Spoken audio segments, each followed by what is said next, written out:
Hello everyone, it's Jamal Thomas. Welcome to the Progressive Soapbox. So, Bill, I want to feel your boobs O'Reilly. Come on down. You are the next contestant. So apparently, America's most pugnacious grandpa is not just a liar and an egomaniac. He's also a pervert. Billo is a chair sniffer, an inappropriate masturbator. Billo is a closet clutcher. He is a nasty, nasty man. What he doesn't understand is, or at the very least he chooses it to ignore, is probably more likely, that to everybody else, every human being understands that decrepit, stubby little thing jetting out between his legs is immediately desexifying. It's gross. It's just gross. I mean, ultimately, it even makes you throw up in your mouth for a little bit, like when you think about it. I literally had to get a new container of sanitizer just to do this segment. I mean, the idea of it being thrust upon the world, all 2 inches of it, just screaming. It's rough. It's a difficult ordeal. So, you can understand the situation if you were put in a position where you had to choose that horror or your job. Billo hasn't been able to keep Tiny Billo in his pants. And for the most part, he's been using his position at Fox News to elicit favors or sexual favors from the women working with him. So this is the New York Times.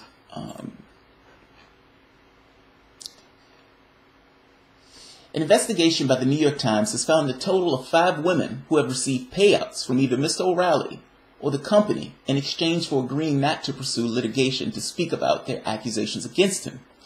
The agreements totaled about $13 million. The 2 settlements came after Fox Network's former chairman, Roger Ailes, was dismissed last summer in the wake of a sexual harassment scandal, when the company said it did not tolerate behavior that disrespects women or contributes to an uncomfortable work environment.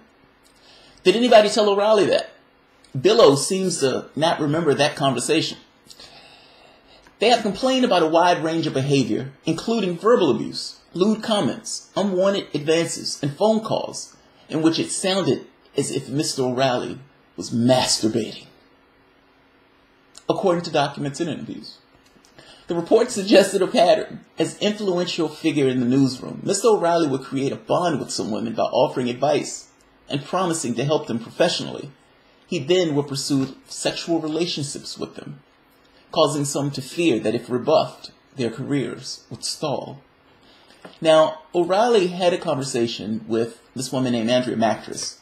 Mattress sued O'Reilly, and because he kept harassing her and calling her, she taped him. In one of the documents, during the course of O'Reilly's telephone monologue on August 2nd, 2004, he suggested that plaintiff Andrea Mattress purchase a vibrator and name it, and that he had one shaped like a cock with a little battery in it. With a little battery in it that a woman had given him. It became apparent that the defendant was masturbating as he spoke. After he climaxed, defendant pervert Bill O'Reilly said to plaintiff, "I appreciate the fun phone call. You have fun tonight. I appreciate it. I mean it." That is gross. That is absolutely gross. So the New York Times continued. The revelations about Mr. O'Reilly come after sexual harassment accusations against Mr. Ailes led to an internal investigation that found women at Fox News faced harassment. Current and former Fox News employees told the Times that they feared making complaints to network executives or human resources department. His value, talking about O'Reilly's, to the company is enormous. From 2014 through 2016, the show generated more than $446 million in advertising revenues, according to research at Kantar Media. Now you have to understand, many of these companies have arbitration clauses. So this pervert essentially pushes up on you and wants to sniff your chair.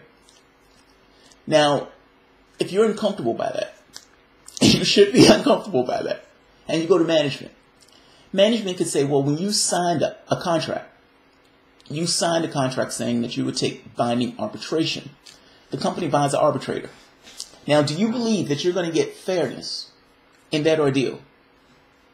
They just don't want you talking to the court because they don't want the public to know that their anchor or their main guy is a predator.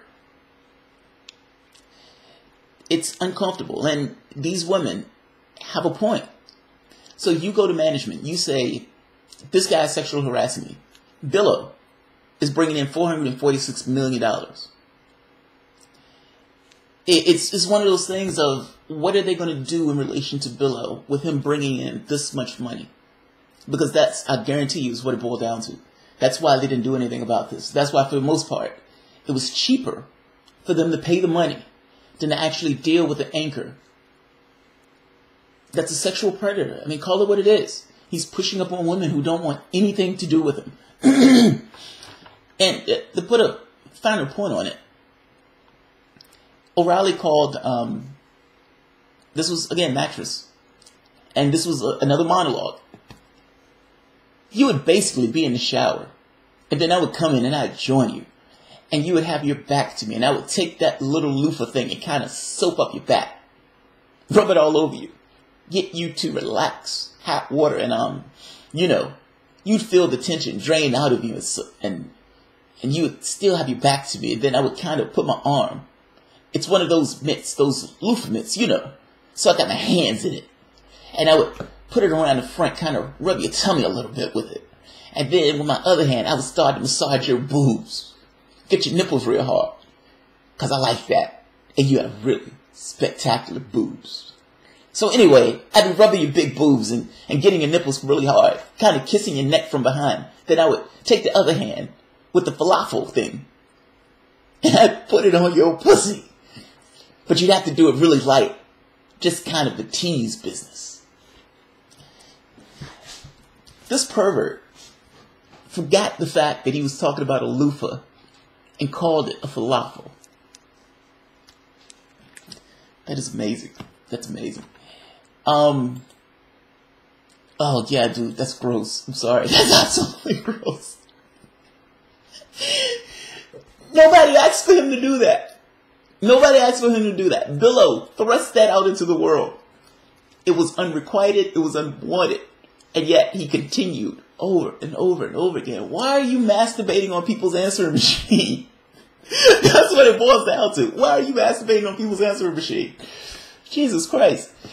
So he got a public relations firm. This is awesome.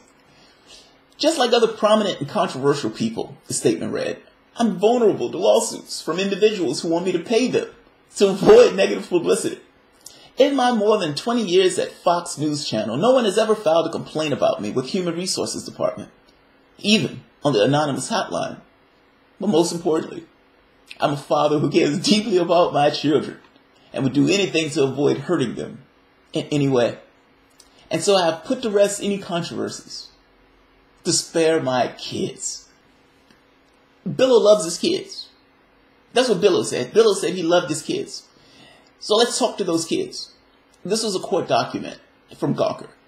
Mr. Phillamy and O'Reilly's 17-year-old daughter is not particularly difficult to guess. As we noted last year, she told a court-appointed forensic examiner that she witnessed O'Reilly drag her mother down a staircase by the neck.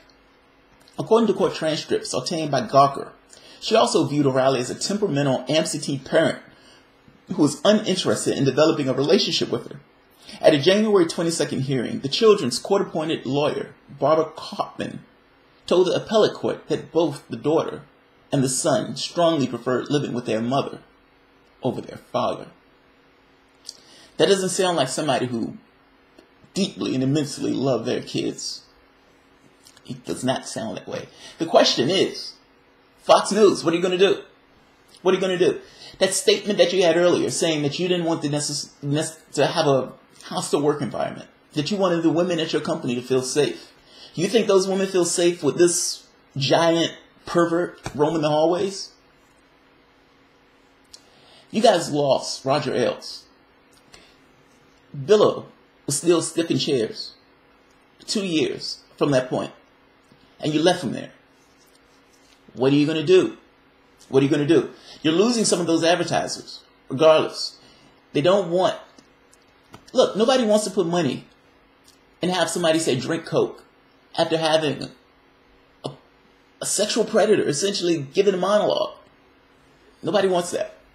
That is not a desirable thing. Not to a company, damn sure not to a woman. So yeah, what are you going to do, Fox News? What are you going to do? Alright guys, if you like the video, feel free to comment, share, like, all that good stuff. Also Patreon, of course. Thanks guys.